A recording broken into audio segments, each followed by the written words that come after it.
लोग कहते थे कि उस छोड़े हुए घर में कोई नहीं जाता, खासकर सूरज ढलने के बाद।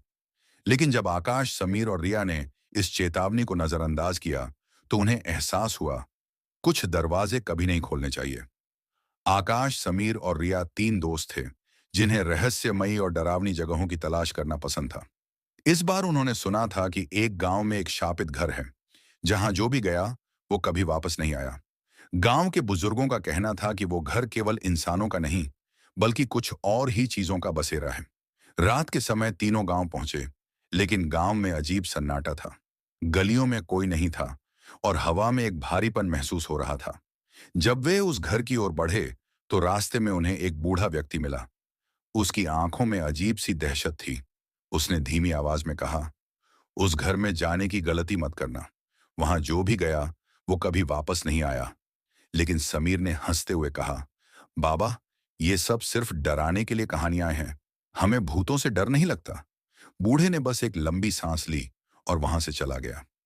दरवाजे के उस पार घर गांव के किनारे अकेला खड़ा था, सीधा मगर टूटा फूटा, जैसे यह किसी बीते समय का भूत हो। हवा के झोंकों से उसकी खिड़कियां खुद ब खुद हिल रही थीं और दरवाजा थोड़ा खुला था। आकाश ने हिम्मत जुटाकर दरवाजा खोला। अंदर घुसते ही ठंडक महसूस हुई, जैसे किसी ने उनके चारों ओर अदृश्य हथेलियां रख दी हों।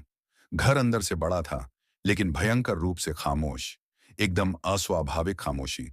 दीवारों पर जाले लटके हुए थे और फर्श पर धूल की परत थी। लेकिन तभी रिया ने कुछ देखा, ताजे पैरों के निशान। वे निशान किसी के घर के अंदर जाने के थे, लेकिन बाहर आने के नहीं। ये निशान तो अभी के लगते हैं, रिया ने घबरा कर कहा। समीर हंसते हुए बोला, रिया, ये सिर्फ तुम्हारी घबराहट है। कमरा जो खुद बुला रहा था, वे तीनों उन निशानों के पीछे चलते गए। निशान उन्हें ऊपर की ओर ले जा रहे थे, एक कमरे तक जहां एक पुरानी झूला कुर्सी पड़ी थी। लेकिन जैसे ही उन्होंने अंदर कदम रखा, कुर्सी खुद ब खुद हिलने लगी। तभी कमरे की दीवारों पर अचानक कुछ लिखा उभरने लगा। अभी चले जाओ।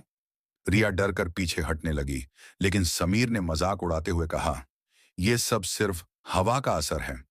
लेकिन तभी खिड़की के शीशे पर एक परछाई दिखाई दी, एक औरत की परछाई जिसकी आंखें काली और गहरी थीं। भय का असली रूप रिया के मुंह से धीमी चीख निकली और तभी समीर को किसी ने पीछे से खींच लिया। आकाश, बचाओ! समीर चिल्लाया।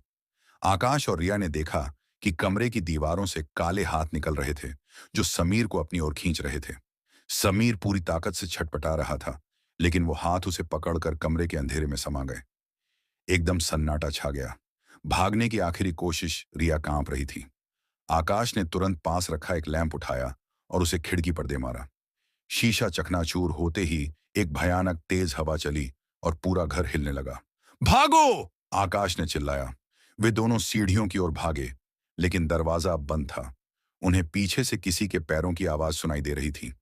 वो वही बूढ़ी औरत थी, मगर अब उसकी आंखें खून जैसी लाल हो चुकी थीं। आकाश ने पूरी ताकत से दरवाजे को धक्का दिया और अचानक वे दोनों बाहर गिर पड़े। अंत या एक नई शुरुआत। जैसे ही वे बाहर निकले और पीछे मुड़े, घर गायब हो चुका था। पीछे केवल एक खुला मैदान था, सूखा और वीरान। समीर का कोई नाम और निशान नहीं था। कुछ दिन बाद पुलिस उस जगह आई, लेकिन वहां कोई घर नहीं था। गांव के लोगों ने कहा, तुम बच गए, मगर समीर नहीं। वो अब उसी घर का हिस्सा बन चुका है। और फिर एक दिन रिया को अपने घर की खिड़की में वही झूला कुर्सी दिखी, जो अपने आप हिल रही थी। शायद कुछ दरवाजे कभी नहीं खोलने चाहिए।